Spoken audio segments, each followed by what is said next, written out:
Mark Ogden is joining me. Mark and his sources have been very, very busy. We'll get to that in a bit, Augie, but let's talk some Spurs and kind of Manchester United as well, as per usual. It seems that, two big targets for United now seem to be going the North London way, starting with Sergio Reguilon, which a lot of people were getting excited about him probably going to Man United, knowing that United do need some defensive reinforcement, so to speak. Now it seems like Spurs definitely are going to get their man. So what can you tell us about this one, and how much is United missing out by not getting this player?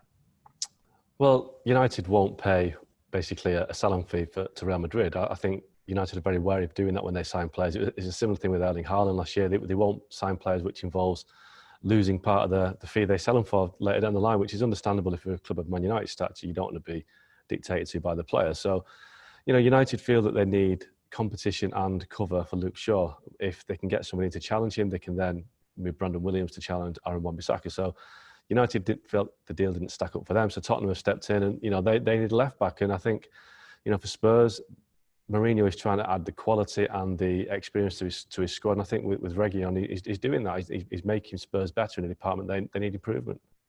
That's very true indeed. I think that one's going to sting United fans a little bit. One that you can tell me if it does sting United fans, because Gareth Bale, that's where we definitely have to talk. We know that you put out an article about that. It's gone pretty much everywhere, you and your sources, so might as well come straight to the horse's mouth on this one. Gareth Bale to Man United rumors are nothing new, to be fair. However, now it looks like he is going to go back to Spurs as well. And given, the romantics of a deal like this, given that, we did come to know and love Gareth Bale at Spurs, does this deal just make sense?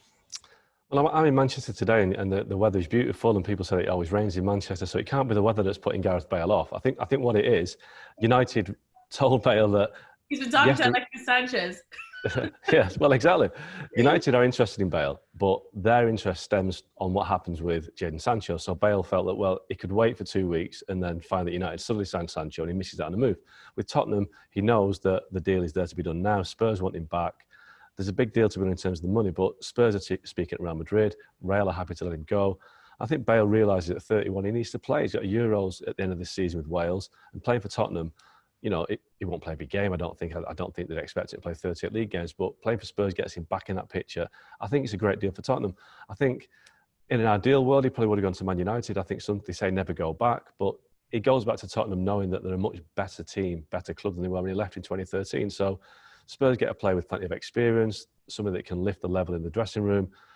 Bale gets a chance to play every week, and Man United miss out on a player that they were okay about. They were half interested, half not. It was a backup plan. So I don't think anybody's lost in this one. But I think Spurs and Gareth Bale win.